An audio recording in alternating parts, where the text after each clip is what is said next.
Project Sunny sands estates develop చేస్తున్నారు KBP developers. దానికి సంబంధించినటువంటి విశేషాలు ఏంటి, ఈ చుట్టుపక్కల ఉన్నటువంటి అట్రాక్షన్స్ ఏంటి, ఈ సన్నీ శాండ్స్ ఎస్టేట్స్ వేయడానికి కారణం ఏంటి తెలుసుకునే ప్రయత్నం చేద్దాం. మనతో పాటు KBP developers promoter Sridhar Patibandla గారు ఉన్నారు. అలానే ప్రముఖ ఎన్ఆర్ఐ ఆయన అడిగి మరిన్ని వివరాలు తీసుకున్నాం. శ్రీధర్ గారు నమస్తే. నమస్తే. సో ఇక్కడ ఈ ఏరియాలో మచిలీపట్నం ఏరియాలో చాలా ఉన్నాయి. ఇప్పుడు ఉన్నటువంటి ప్రాజెక్టుల గురించి అయితే చాలా మందిలో చాలా యాంగ్జైటీ ఉంది. నిజంగానే మీరు ఈ ప్లేస్ ఎంచుకోవడం అనేది ఫస్ట్ మిమ్మల్ని అప్రిషియేట్ చేయాలి. ఎందుకంటే ఇది ఫ్యూచర్ విజన్ అనేది మీకు ఎంత క్లియర్గా ఉందనేది కనిపిస్తుంది. సో ఏంటి ఈ ప్రాజెక్టుని ఇక్కడ ఎంచుకోవడానికి మీకు ఉన్నటువంటి రీజన్స్ ఏంటి?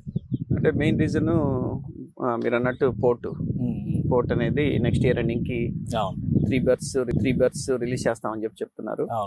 సో దాంతో ఏంటంటే కొంత ఈ డెవలప్మెంట్ యాక్టివిటీస్ అన్ని కూడా చుట్టుపక్కల మంచిగా ఉంటాయి అనేది నా ఉద్దేశం. అండ్ రెండోది ఇప్పుడు ఇది డిపిఆర్ కంప్లీట్ అయిపోయింది NH65 కి సంబంధించి. ఇప్పుడు 4 లైన్ అండ్ 6 లైన్ కి డిపిఆర్ కంప్లీట్ అయిపోయింది. ఆ వర్క్స్ కూడా తొందరలోనే స్టార్ట్ చేస్తారు అన్నట్టు. అండ్ థర్డ్ రీజన్ నాకు ఈ ప్లేస్ నచ్చడానికి కారణం ఏంటంటే డైరెక్ట్ యాక్సెస్ హైవే నుంచి ఉన్నది మన సన్నీ శాండ్స్ ఒకటే. అండ్ అట్లానే చుట్టుపక్కల డెవలప్మెంట్స్ కూడా చాలా అవుతున్నాయి. రీసెంట్ గా మీరు చూసినట్లయితే ఈ బెల్ అనేది ఆల్రెడీ కొంత ఎంప్లాయ్మెంట్ క్రియేట్ అయ్యింది బిఎల్ ఒక 5 కిలోమీటర్స్ లో. అండ్ అట్లానే ఇటు మీరు మచిలీపట్నానికి వెళ్తుంటే కనుక ఢిల్లీ పబ్లిక్ స్కూల్ ఒకటి స్టార్ట్ అయింది. So already first floor complete అయిందని చెప్తున్నారు మన వాళ్ళు.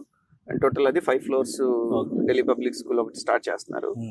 సో ఈ డెవలప్మెంట్స్ అన్ని వస్తాయి కనుక ఇది చాలా తక్కువ ప్రైస్ లో ఉన్నది కాబట్టి ప్రెసెంట్ కొనుక్కునే వాళ్ళకి అప్రిసియేషన్ బాగా వస్తుంది. ప్లస్ పోర్ట్ సిటీ వస్తే కనుక ఇక్కడ నుంచి ఒక 20 minutes లో మనం పోర్ట్కి వెళ్ళిపోవచ్చు. ఇప్పుడు తెలంగాణ ఆంధ్ర విడిపోయినాయి కానీ ఇంటిగ్రేట్ చేస్తుంది మాత్రం మచిలీపట్నం పోర్ట్ అని ఒక డిస్కషన్ జరుగుతుంది. రేవంత్ రెడ్డి గారు కూడా చాలా సార్లు, కోమటిరెడ్డి వెంకటరెడ్డి గారు కూడా ఈ హైవేని మచిలీపట్నం టు హైదరాబాద్ కనెక్టివిటీ గురించి పదే మాట్లాడుతున్నారు. సో ఇది సేమ్ హైవేనా వేరే హైవే? అంటే కొత్తదేదో నిన్న అడిగారు గడ్కరీ గారిని అన్నట్లు నేషనల్ న్యూస్ ఒకటి బయటకు వచ్చింది. ఏదో గ్రీన్ ఫీల్డ్ హైవే అడుగుతున్నారు 12 lanes తో. And also interconnected with Amravati future city Amravati and Machilipatnam most happening అవుతుంది Machilipatnam end point. Correct. Logistical గా మీరు చూసినట్లయితే ఇక్కడ నుంచి 5 hours లో వెళ్ళిపోవచ్చు మనం హైదరాబాద్. లేదు అని అంటే మీరు ఇప్పుడు చెన్నై నుంచి కానివ్వండి అట్లా మనం ఇవన్నీ తెచ్చుకోవాలి అని అనుకుంటే కనుక ఆల్మోస్ట్ మీకు 1 day పోతుంది.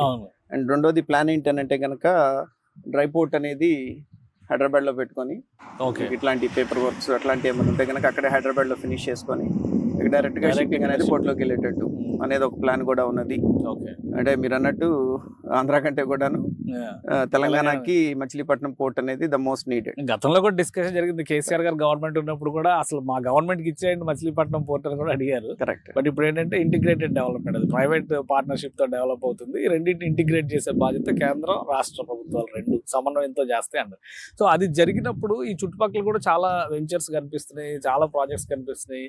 ఇక్కడే సన్నీ శాండ్స్ లోనే ఎందుకు బయ్యర్ ఇన్వెస్ట్ చేయాలి అంటే నెంబర్ 1 నేను చెప్పినట్టు హైవే మీదకి డైరెక్ట్ యాక్సెస్ ఉన్నది మనకి.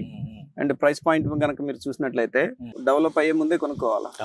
ఒకసారి డెవలప్ అయింది అన్న తర్వాత ప్రైసెస్ ఎక్కడో మీకు ఆకాశానికి వెళ్ళిపోతాయి. కాబట్టి ఇక్కడ మేము చేసే డెవలప్మెంట్స్ కి అంటే లక్కీలీ నేను కూడా ముందే కొన్నాను కాబట్టి నాకు కూడా రీజనబుల్ ప్రైస్ లో వచ్చింది కాబట్టి అదే రీజనబుల్ ప్రైస్ లో నేను కస్టమర్ కి కూడాను ఇవ్వగలుగుతున్నాను. సో ఎంత ఈ వెంచర్ సైజ్ గానీ ఇందులో ప్లాటింగ్ గానీ లేటెస్ట్ డెవలప్మెంట్ గానీ ఏంటి ఈ వెంచర్?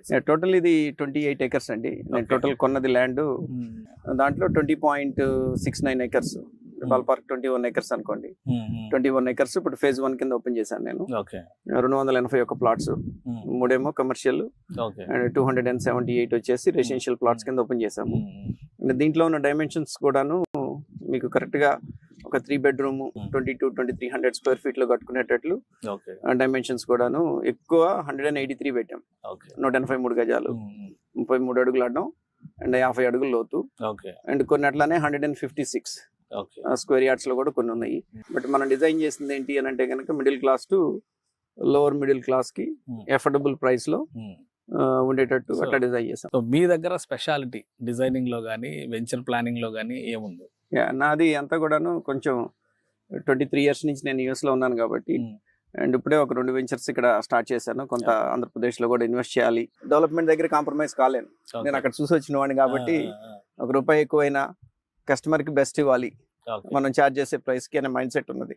ఇప్పుడు సపోజ్ మీరు ఇప్పుడు ఈ ప్రరీ వాల్ చూసుకున్నట్లయితే మొత్తం ప్రరీ వాల్ మొత్తం 2 కిలోమీటర్స్ దగ్గర ప్రరీ వాల్ కట్టించాను.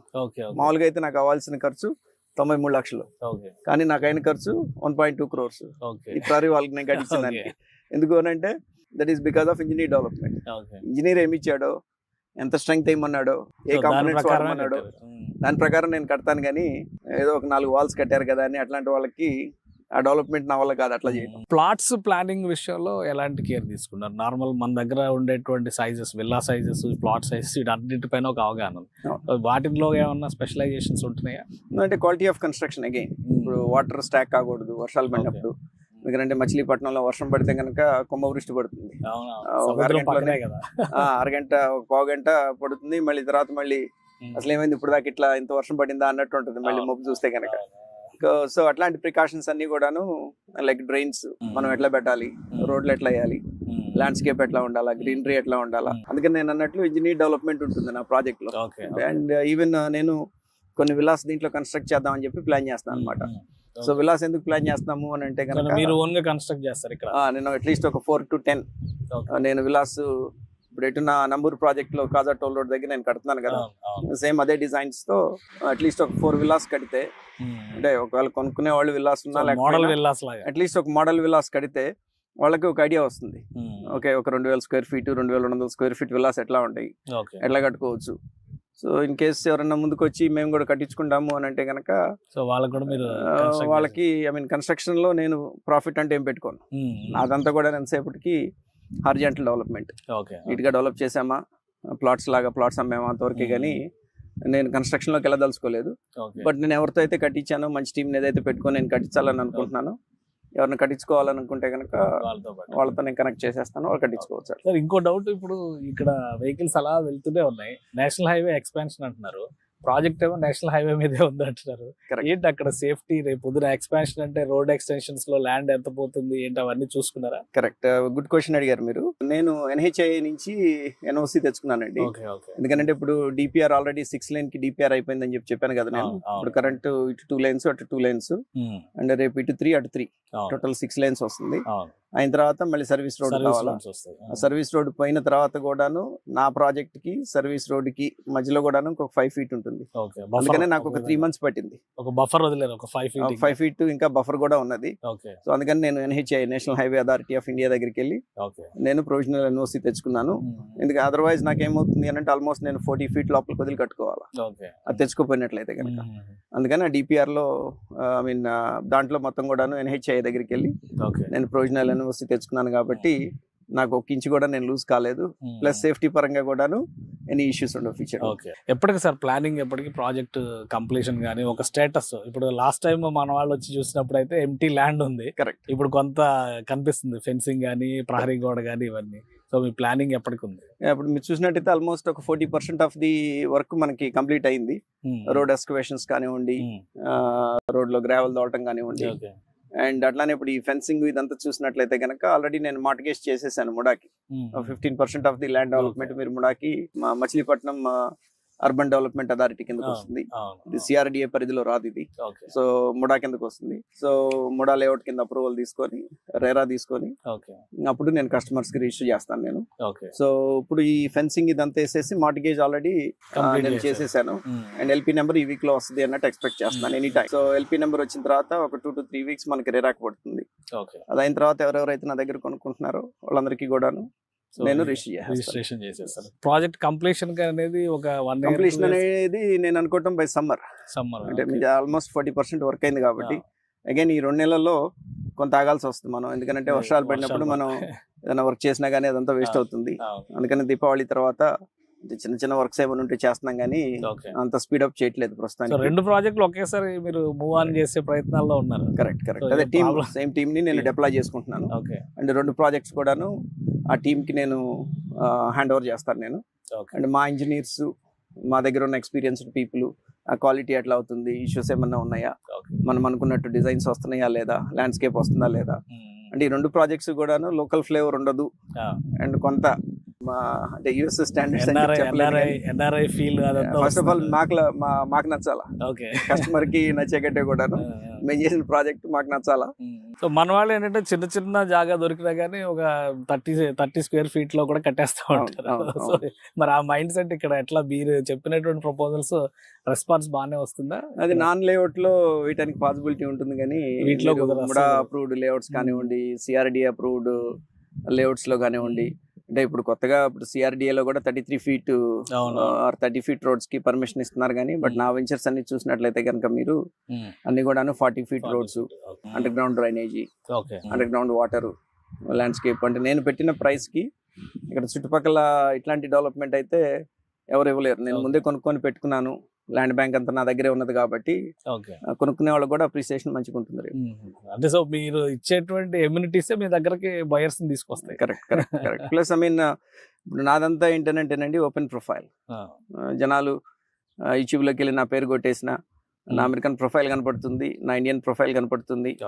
అండ్ అట్లీస్ట్ లాస్ట్ ఒక 20 years లో ఒక ప్రొఫైల్ అంటూ మనకంటూ ఉన్నది కాబట్టి మనం చేసే పని అయినా కానీ కొద్దిగా కేర్ఫుల్ గా చేయాలి. అట్లా పెడితే అట్లా చేయలేము మనం. సో అది ఒళ్ళ దగ్గర పెట్టుకొని అవన్నీ కూడాను నీట్ గా, అంటే మనీ అనేది డెఫినెట్లీ ఇన్వెస్ట్ చేసేది ROI కోసమే. But I wanted to do it the right way.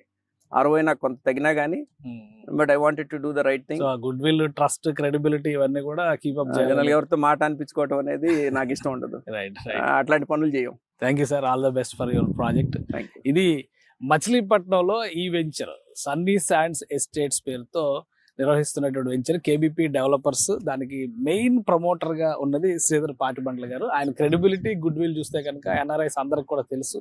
మీకు ఇంట్రెస్ట్ ఉంటాయి, ఎందుకంటే ఇది మోస్ట్ హ్యాపెనింగ్ ప్లేస్ కాబోతుంది. ఏ ప్లేస్ నైతే